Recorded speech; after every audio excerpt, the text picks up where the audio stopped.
दोस्तों, आज का दिन बहुत अहम दिन है पूरे देश में। दिल्ली में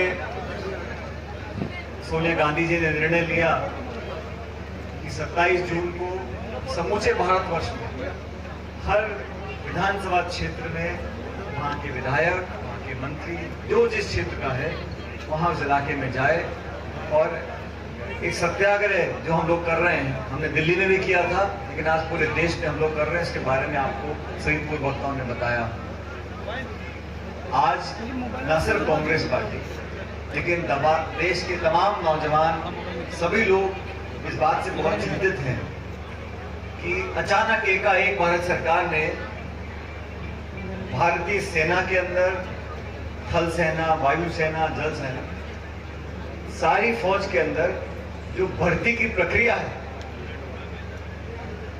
वो ऐसी बदल दी, बिना किसी से चर्चा किए, बिना संसद में, पार्लियामेंट में चर्चा किए एक ऐसी घोषणा कर डाली जो आने वाले बहुत लंबे समय तक नौजवानों को, देश को, समाज को और हमारी सरहद को बहुत बड़ी चुनौती पेश करने वाली है।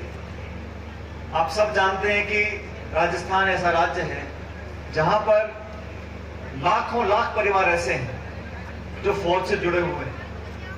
फौज में काम करना कोई नौकरी नहीं जो पैसा कमाने के लिए आदमी नौकरी करता है।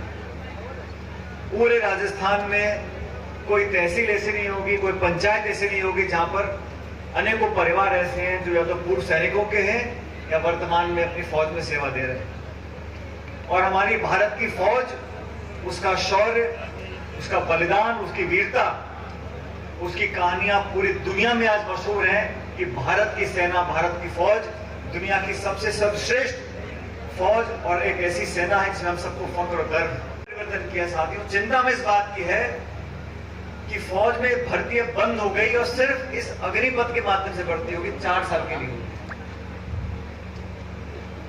और कहा 4 साल के बाद 75% लोगों को, मतलब 2/3 लोगों को छोड़ देंगे और 25% लोगों को रख लेंगे।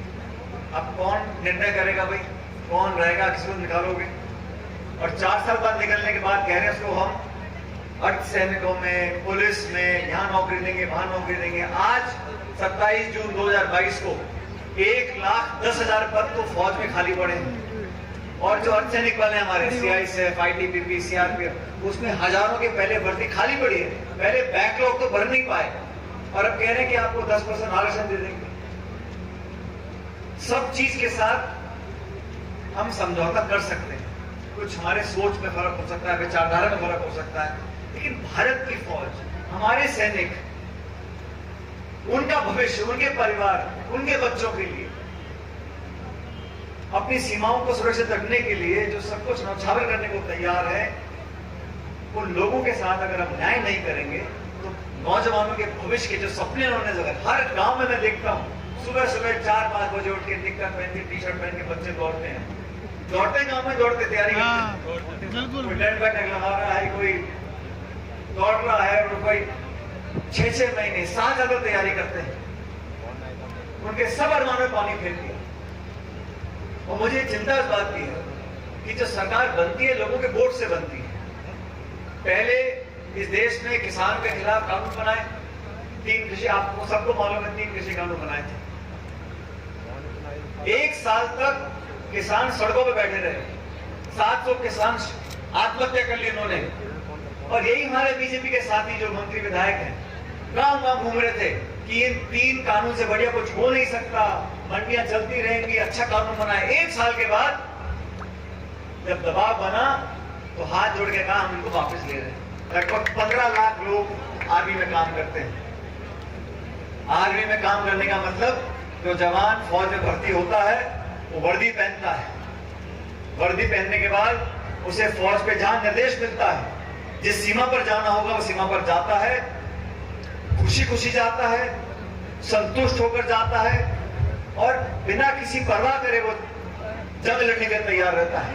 उसे मालूम है कि भारत की सरकार और फौज अगर मुझे कुछ हो गया तो मेरे परिवार को पूरी तरह उसको सुरक्षित रखेंगे, उसको पेंशन मिलेगी, उसकी पढ़ाई का, रहने का, खाने का, अस्पताल का, पूरे जीवन भर का परिवार का उसका एक सुरक्षा कवच भारत सरकार देती थी। अब इन्होंने परिवर्तन करके कहा कि आप नौकरी करो और 4 साल बाद आपकी छुट्टी। 4 साल मतलब जो लड़का 17-18 साल का भर्ती होगा वो 22-23 साल में रिटायर हो जाएगा। 4 साल की नौकरी।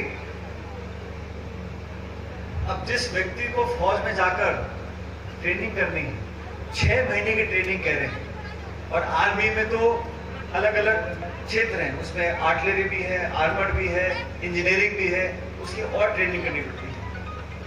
साल में 2 महीने छुट्टी भी होगी, तो ले दे के 4 साल में से कोई 2-2.5 साल नौकरी करेगा। इस 2-2.5 साल के अंदर क्या ये संभव है कि 2 साल में काम करते करते वो इतना फौज में घुल मिल जाए कि दुश्मन की गोली भी खा ले और अपने साथ जो उसके पलटन के लोग हैं, बटालियन के लोग हैं, यूनिट के लोग हैं, उनके लिए मरने को तैयार हो जाएगा। जिसे पता है कि मेरी 6 महीने बाद छुट्टी होने वाली है या साल भर बाद मैं रिटायर हो जाऊंगा, क्या वो जज्बा अंदर पैदा कर पाएगा कुर्बान होने का?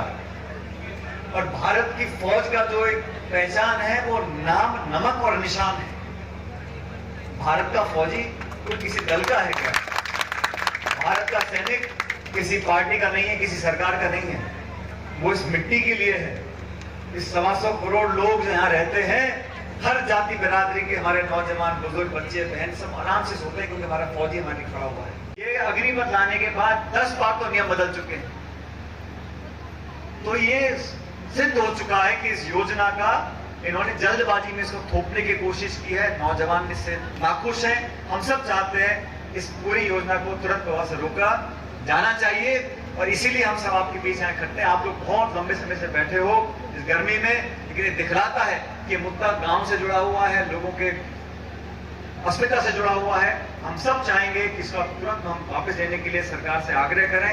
तो सत्याग्रह में हम सब, मैं आपसे आग्रह करूंगा, हम दोनों हाथ खड़े करके केंद्र सरकार को बोले कि इस अग्निपथ योजना को वापस लें। हम इसका समर्थन नहीं करते और ये आवाज पूरे देश में गूंजेगी। मुझे पूरा विश्वास है कि ये योजना को सरकार वापस लेगी। अभी जिलाध्यक्ष महोदय, आप सब ने इस कार्यक्रम को आयोजित किया, मैं आपका धन्यवाद करना चाहता हूं। लेकिन इस अग्निपथ योजना के बारे में गांव देहात में जाके और लोगों को समझाएं ताकि सरकार पर आवश्यक दबाव पड़े। आपने देखा क्या बवाल मचा पूरे देश में, बिहार में, उत्तर प्रदेश में, मध्य प्रदेश में, महाराष्ट्र में। मैंने हाथ जोड़ के विनती करी नौजवानों से, मैंने कहा कृपया करके हिंसा का साथ मत दो, सरकारी संपत्ति को नष्ट मत करो। हिंसा और कानून का उल्लंघन करना किसी भी समस्या का समाधान नहीं हो सकता। अगर विरोध भी हमको करना है तो शांतिपूर्ण तरीके से करना चाहिए। सरकार को सचेत करना चाहिए कि हम लोग ये नहीं चाहते हैं कि हमारे फौज में घुसने का हमारे रास्ते आप हमेशा के लिए बंद कर दो। इसी को लेकर आज हमारी पार्टी ने पूरे देश में ये कार्यक्रम को रखा है। और साथियों, आप सब जानते हो मेरा फौज से बहुत पुराना रिश्ता है। मेरे दादाजी थे, कम पढ़े लिखे थे, लेकिन फौज में हवलदार थे और 20 साल की नौकरी के बाद रिटायर हो गए क्योंकि जल्दी मौत हो गई थी।